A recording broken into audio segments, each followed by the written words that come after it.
Marcel, bon, tu as été sélectionné au JO, donc félicitations. Comment tu as vécu, comment tu as appris ta sélection?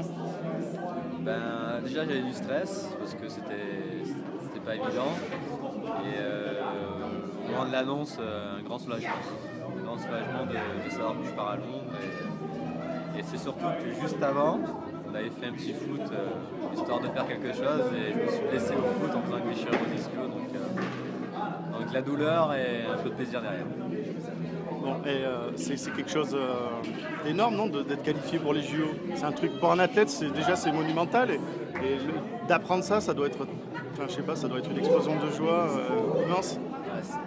L'explosion de joie, pas tout de suite parce que comme ça se passe, c'est comme si on présentait la sélection de chaque année au championnat du monde, au championnat d'Europe.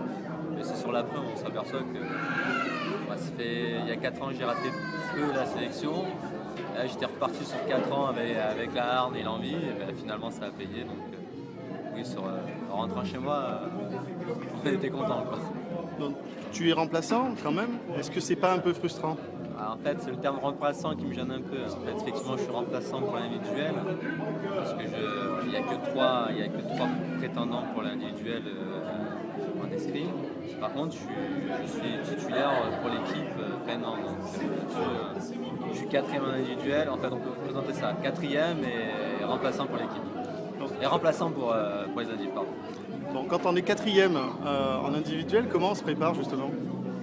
La même chose que si je faisais l'individuel ou l'équipe, ou de la même façon que les autres. Je fais comme si j'allais faire les jeux individuels, sachant que je ne vais pas le faire. Si ce qui se passe, c'est que quelqu'un se baisse, il faut que je sois prêt.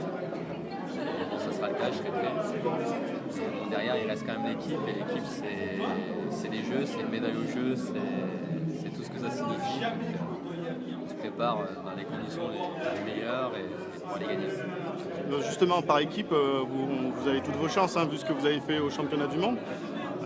Vous espérez accrocher l'or? Je pense que c'est la vision première, quoi. Autant viser l'or, au pire on aura l'argent ou le bronze, je sais pas, mais oui, l'or, moi je vise l'or. Je suis champion du monde par équipe, c'est le seul titre qui me manque par équipe. Donc tu côtoies Erwan tous les jours, comment tu le sens là, pour ces Jeux Olympiques?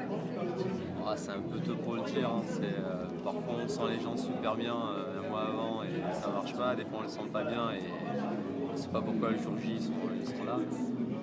Erwan est un champion, il sait ce que c'est gagner une Coupe du Monde, il sait ce que c'est d'aller à un grand événement, pour lui c'est le 3e jeu. Donc je pense qu'on peut me mettre parmi les favoris, mais on va le laisser tranquille et il fera son chemin jusqu'au bout. Oui, parce que cette année, il a fait une grande année, hein, il a quand même été 2e mondial à un moment donné, donc légitimement on peut s'enthousiasmer pour lui, quoi. Tout simplement, il en a gagné 2. Non, il en a gagné une sûre. Il fait 2e à une précédente. Oui, donc on est capable de gagner le Coupe du Monde, on est capable de gagner les Jeux.